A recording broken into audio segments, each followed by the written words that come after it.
What's up mga kamaster? Ang aga ko nga dito nagising na may pupuntahan kasi ako. Nagising nga ako dito ng alas 7. Halos gusto ko pa dito matulog. Grabe talaga yung ulirat ko dito. Halos ayaw ko nang bumangon. Ang sarap naman kasi matulog at humilata. Ngayon kasi ang araw ng schedule ng aking pagpapa-adjust ng ngipin. Inubo pa nga, siya, mag-aasikaso na nga muna ako. Dali-dali na nga ako dito bumangon para makapag-asikaso. Tiningnan ko na nga yung pangit kong ngipin, pero balang araw gaganda din yan, tiwala lang. Sa mga nagtatanong kung bakit kailangan ko magpakabit ng brace, pampadagdag pala ng confidence, lalo na sa isang katulad ko na araw-araw na humaharap sa camera. Isa rin sa mga dahilan yung ngipin ko kung bakit nahihiya ako magsalita o humarap sa camera. Ngayon kahit papano, confidence na rin ako sa sarili ko. Hindi ko man mabawi sa mukha, bawiin ko na lang sa ngipin, o diba? Nakikita ko lang din kasi yun sa ibang vlogger. Siyempre nakigaya na rin ako. Charot, hindi yun ang punto ko. Kanya-kanya tayo ng paraan kung paano i-boost yung mga sarili natin. Kanya-kanya trip ba? Walang pakialaman. O siya, tama na nga. Bakit pa ba ako nagpapaliwanag? Pero di biro, sa mga gusto gumandang yung ngipin, magpa-brace, magpapasta, magpapustiso, lahat.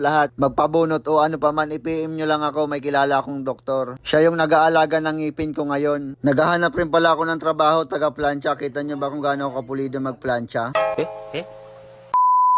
Yun, tapos na ako mamlansya. Maliligo na muna ako.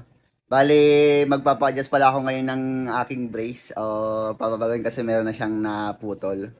Monthly talaga na nagpapa-adjust. So, isasabay ko na rin yung pagpasok ko. Kumbaga, pagaling ko sa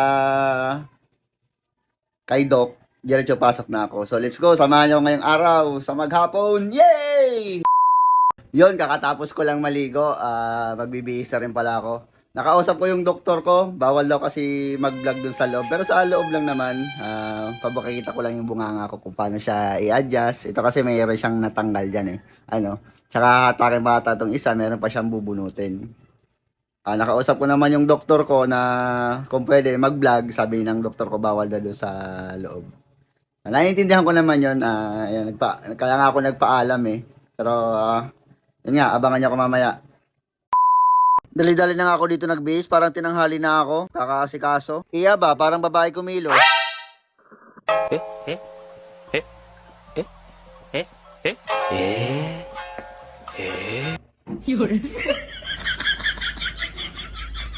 Bobo! Ayan, grabe yung init. Punta ako ng sakayan. Mag-jeep pala ako, hindi na ako nakapagdala ng payong. Bagay, mas maganda rin naman tong mainit. Kasi meron pa siyang vitamins, di ba? Maaga pa naman. Last maybe pa lang naman eh. Ayan, no?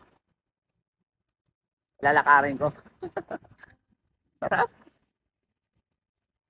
Sarap mag-commute, sarap buhay commuter, di ba? Mag-jeep ako ngayon. Tapos yung pangbayad ko, card. Gagayahin ko si Tito Mars. Ayan, nandito lang ako sa kahabaan ng Commonwealth. Ayan, di ba?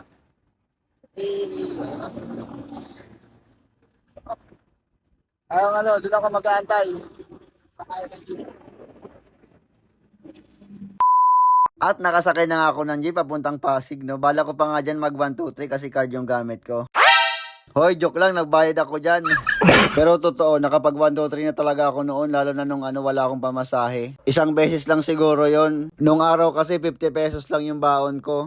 Taon may bayaran sa classroom noon, tapos deadline na. Singil na ng singil yung sip-sip naming treasury, kaya notice talaga ako hindi magbayad. Hindi na nga ako nag-recess noon kasi yung pangbaon ko, pinangbayad ko na dun sa pangambagan sa classroom. Tapos late ko na na-realize na wala na pala akong pamasahe. Tapos nang umuwi na, rush hour na noon. Tapos sa harapan ako ng jeep umupo. Tapos ako yung taga-abot ng bayad. Tapos inaantay ko na singilin ako ng driver. Tapos pag tumitingin sa side mirror yung driver, hindi ako tumitingin. Tapos pawis na pawis ako. Yun, salamat naman doon sa mamang driver at hindi ako siningil hanggang sa nakauwi ako. Ikaw, anong kwento ng 1, 2, 3 mo? Comment mo naman dito. Siya, hindi ko na malayang kakadalal. Nandito na pala ako sa clinic. Tulad na lang sabi ko kanina, pasensya na kayo, hindi ako makakapag-vlog sa loob kasi nga bawal. Bago ka nga dito, isa lang may papasuot dito sa'yo, yung sa paa, tsaka yung sa buhok. Hindi ko alam kung ano yung tawag dyan. Basta isusuot mo na lang yun. Ayan yung aking brace, transparent siya. Ayan yung hindi pa siya na-adjust.